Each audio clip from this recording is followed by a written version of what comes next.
Morning student, मैं आपका व्यवसायिक शिक्षक Deepak Singh, Mahavir inter college Malipura, Manihari block Jakhania tehsil. और आज हम लोग कक्षा 12 से उद्यमता का विकास देखेंगे। उद्यमता के विकास में क्या है, इसमें 2-4 चैप्टर हैं और इसको अगर आप देखें इस तरह से तो इसमें एक पहला टॉपिक है परियोजना निर्माण। दूसरा किस तरह, तो मैंने 11 में भी आपको बताया है कि इसमें क्या क्या चीज़ चाहिए। दूसरा प्रोत्साहन और उपलब्धता, छोटे छोटे उद्यम की सहायता, उसे कैसे आगे बढ़ाया जाए। संसाधन जुटाना, कैसे संसाधन जुटाया जाए। इकाई की स्थापना करने के लिए फर्म का रजिस्ट्रेशन और उसकी कानूनी प्रक्रियाएं क्या होनी चाहिए। उद्यम का प्रबंध, मैनेजमेंट ऑफ एंटरप्रेन्योरशिप। और निर्णय देना, जो मैं आपको पहले भी कहा हूँ कि निर्णय देना, चाहे वो जीवन में हो या प्रोजेक्ट में हो, बहुत ज़रूरी होता है निर्णय देना और लेना। प्रबंध का संचालन, मैनेजमेंट, जो MBA का आपका कोर्स भी है, इसमें सामान की गुणवत्ता कैसे रखी जाए, वस्तुओं का भंडारण, लेखा जोखा, बही खाता, ये सारी चीज़ें हैं। और लेखा जोखा बही खाता के बाद इसमें वित्तीय प्रबंध जिसे कहते हैं, फाइनेंशियल मैनेजमेंट कहते हैं। और यहाँ बाजार प्रबंध, मार्केटिंग मैनेजमेंट। और यहाँ पर उसके बाद इंडस्ट्रियल रिलेशन और कार्यकर्ताओं का प्रबंध, मैन पावर जो आप यूज़ करेंगे उनका प्रबंध। तो ये आपका टॉपिक है और इसके अंदर छोटे छोटे टॉपिक्स हैं जो इसे चूँकि इसका इंट्रोडक्शन आज कर दे रहा हूँ। परियोजना का निर्माण में परियोजना का अर्थ क्या है, परियोजना का रिपोर्ट के क्या अंग हैं, वही शक्ति, कमजोरी, अवसरों, जो भी हमने पीछे बताया, स्वॉट एनालिसिस ये क्या है। उसके बाद उद्यमता की क्षमता किसे कहते हैं, अर्थ परिभाषा, ये भी कक्षा 11 में पढ़ा है मैंने आपको। इकाई की स्थापना करने में एकाकी व्यापार क्या है, संयुक्त व्यापार, साझा वाला व्यापार क्या है, संयुक्त पूंजी कंपनी क्या है, संयुक्त हिंदू परिवार संगठन क्या है, और उद्यम का प्रबंध, मैनेजमेंट ऑफ एंटरप्रेन्योरशिप, ये चीज़ है। बाजार का प्रबंध है, मार्केटिंग मैनेजमेंट, फाइनेंशियल मैनेजमेंट, ये सारे MBA के टॉपिक हैं। इंडस्ट्रियल रिलेशन, इस पर तो PhD भी होती है। और डेवलपमेंट, मॉडर्नाइजेशन, और किस तरह से डाइवर्सिफिकेशन, ये सारा है आपके इसमें। आइए एक चैप्टर सिर्फ देखते हैं इसको कि क्या है इसमें। और वही जो आपको कक्षा 11 में मैंने बताया, लगभग वही चीज़ है। देखिए, वही पेपर पिन का परियोजना प्रोफाइल, ये भी हमने आपको बताया था कक्षा 11 में। तो कक्षा 11 में, उसके बाद कक्षा 12 में आपको ये चीज़ है। और इसमें हम आपको डायरेक्ट बताने की कोशिश करेंगे। उद्यमता का विकास, पहला इसका चैप्टर मैंने आपको पढ़ाया भी है और वीडियो में है भी, तो उसको आप अगर चाहें तो देख भी सकते हैं। ग्रामीण उद्योग हैं ये। और उसके बाद उद्यमता का विकास, ये कक्षा 12 का है। परियोजना का निर्माण, तो वही परियोजना का अर्थ क्या है कि किसी भी उद्योग को प्रारंभ करने में संकलित की गई समस्त जानकारी, आंकड़े और उसका प्रारूप फॉर्मेट में अगर आप उसे बनाते हैं तो वो उसी को हम प्रोजेक्ट कहते हैं। या किसी नई वस्तु के निर्माण के लिए योजना बनाना, ये भी परियोजना कहलाता है। और इसके साथ साथ इसके जो तत्व हैं जिसके अंदर, वो क्या है, मशीन क्या उपलब्ध है, क्या मशीन की भावी पूर्ति व्यवस्था है, उसका तकनीशियन प्रशिक्षण की क्या सुविधाएं हैं, और मशीन के आयात से सरकारी नीति क्या है, सब्सिडी वगैरह भी मिलती है। और परियोजना के प्रमुख चरण क्या होता है, परियोजना के प्रमुख चरण में आपका मतलब प्रारंभिक उसका विश्लेषण करिए। परियोजना का विचार आपका सही होना चाहिए, यहीं से परियोजना का श्री गणेश होता है। और परियोजना का मूल्यांकन करिए कि तकनीकी, आर्थिकी और वित्तीय दृष्टि से ये सही है कि नहीं। और इसकी चयन की अवस्था आपको मतलब जो प्रत्यावेदन आप तैयार करते हैं, रिपोर्ट जो है, इसमें सारांश होता है रिपोर्ट में, वो बताइए। और परियोजना का क्रियान्वयन और उसका प्रबंध की व्यवस्था। और उसके बाद अगर हम देखें तो परियोजना का जब मूल्यांकन, तो आपको हमने बताया है कि तकनीकी, टेक्निकल होता है, आर्थिक, वित्तीय, और आर्थिक उसका कि लाभकारी है कि नहीं है, और तीसरा वित्तीय, उसकी कुल लागत एक इकाई पर क्या होगी। तो ये आपका परियोजना का इस तरह से आप मूल्यांकन करते हैं। परियोजना के रिपोर्ट के अंग भी आप देख लें, उत्पाद का चयन करना, रिपोर्ट तैयार करना, प्रतिष्ठा स्थल तुलना, पंजीकरण करना, भूमि भवन का चुनाव करना, उत्पाद का चयन करना, कौन सा उत्पाद आप बना रहे हैं। आप मैंगो फ्रूटी बना सकते हैं और इसमें आप उत्पाद का सर्वेक्षण भी बाज़ार का आप करेंगे। प्रतिष्ठित स्थल भी आप चुनेंगे कि ऐसा हो जहाँ कच्चा माल आपको आसानी से मिल जाए। अब इसमें ये चैप्टर मैंने बता दिया है एक वीडियो में। और रिपोर्ट तैयार करने में आप उसका वही तकनीकी सुगमता देखेंगे, उसका मूल्यांकन करेंगे, वित्तीय आशय आपसे पूछता है परियोजना रिपोर्ट का तैयार करने के आप क्या हेडिंग क्या होती हैं। और प्रारंभिक रिपोर्ट में आप अपना सामान्य नाम देंगे, आयु देंगे, परियोजना देंगे, स्थान देंगे, प्रतिष्ठान का नाम देंगे, पता देंगे, फिर अपनी शैक्षिक योग्यता बताएंगे। कोई प्रशिक्षण आपके पास है इंजीनियरिंग डिप्लोमा या व्यावसायिक शिक्षा से संबंधित तो वो बताएंगे। वर्तमान व्यवसाय आप क्या कर रहे हैं या बेरोजगार हैं जो भी। और उसके बाद माल का उत्पादन, बिक्री, सेवाएं, आपका बैंक वगैरह से रिलेटेड, मशीनरी, साज सज्जा आप कहाँ से लेंगे, उसके मूल्य क्या होंगे।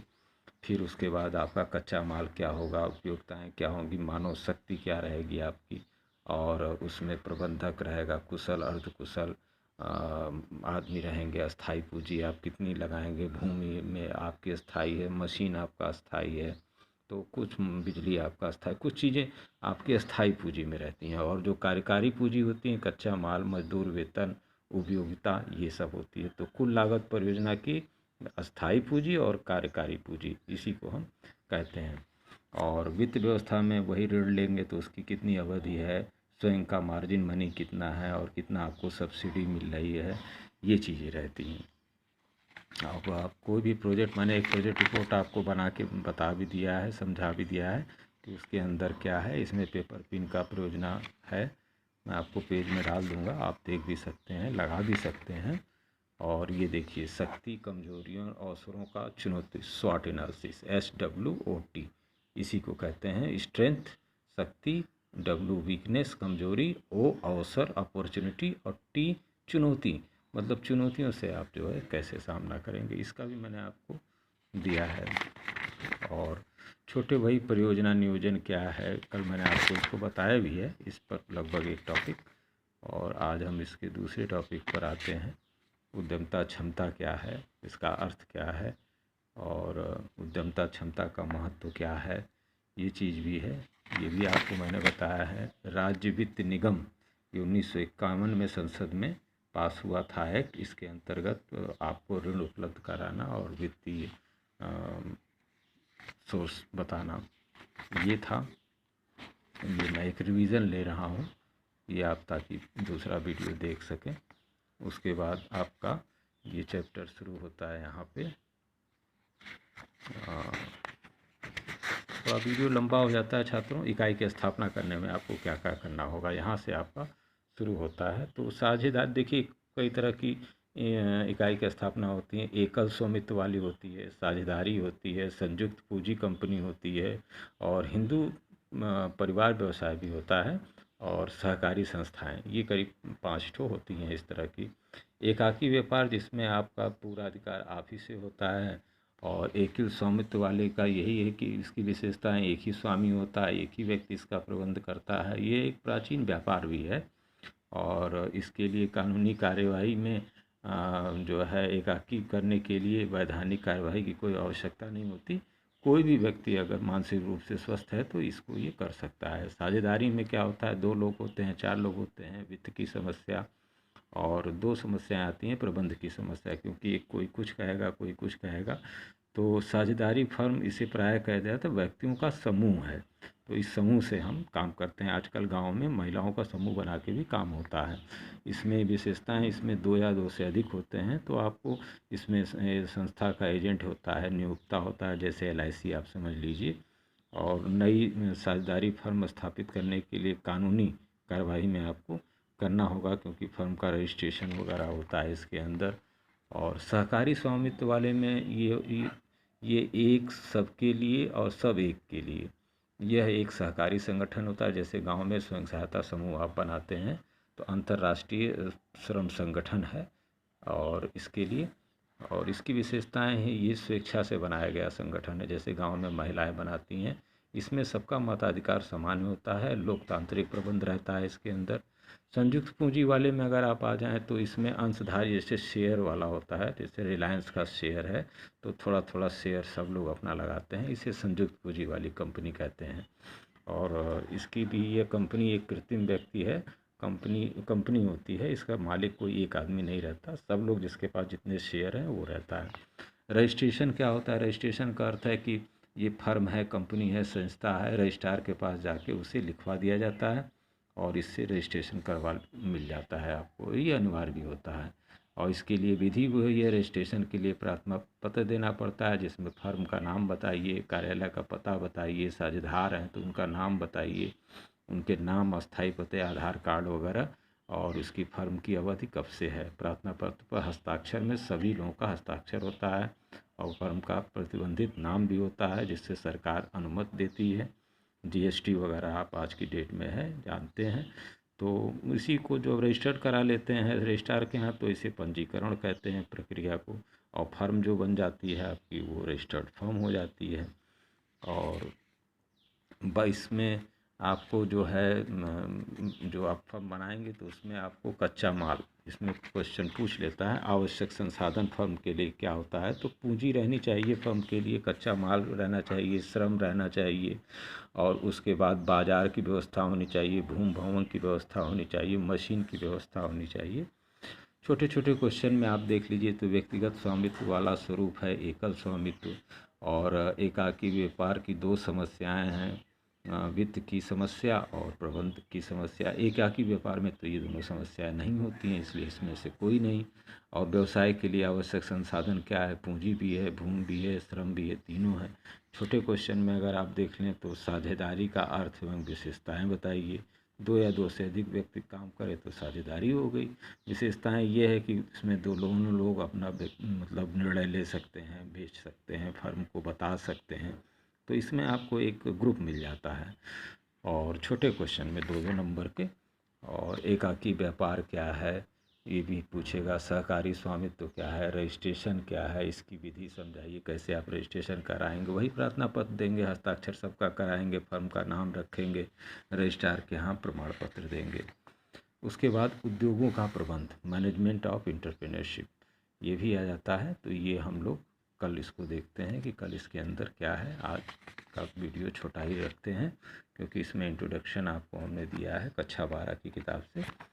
तो ये हमारा लास्ट चैप्टर भी होगा, इसके अंदर ज़्यादा है भी नहीं, 2-3 वीडियो के अंदर हम इसको कवर कर लेंगे और 3 दिन के अंदर इसको ख़त्म करके उसके बाद हम लोग आ जाएंगे।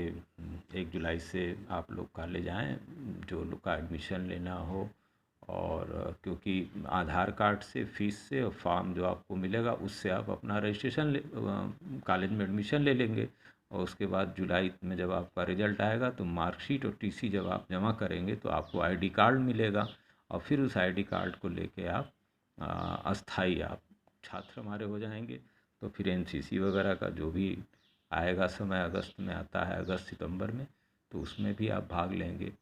और वो भी एक क्रिया है, एनसीसी एक अच्छा विषय है आपका, और उसमें भी आप काम कर सकते हैं। प्राइवेट कंपनियां भी हमारे पास इसमें बहुत आ रही हैं और हमारे पढ़ाए हुए लड़कों को मांग रहे हैं। इंजीनियरिंग कॉलेज भी आ रहे हैं जो फिजिक्स, मैथ, केमिस्ट्री हैं। तो एससी अगर छात्र है तो उसकी फ़ीस नहीं लगेगी। एक आध इंजीनियरिंग कॉलेजों से मेरी बात भी हुई है, वो आपको हॉस्टल भी दे देंगे फ्री में। तो जो बच्चे गरीब हों वास्तव में, अपने गार्जियन के साथ मिलें, मैं उनकी पूरी मदद करने के लिए तैयार हूँ। मेनी मेनी थैंक्स आज के लिए।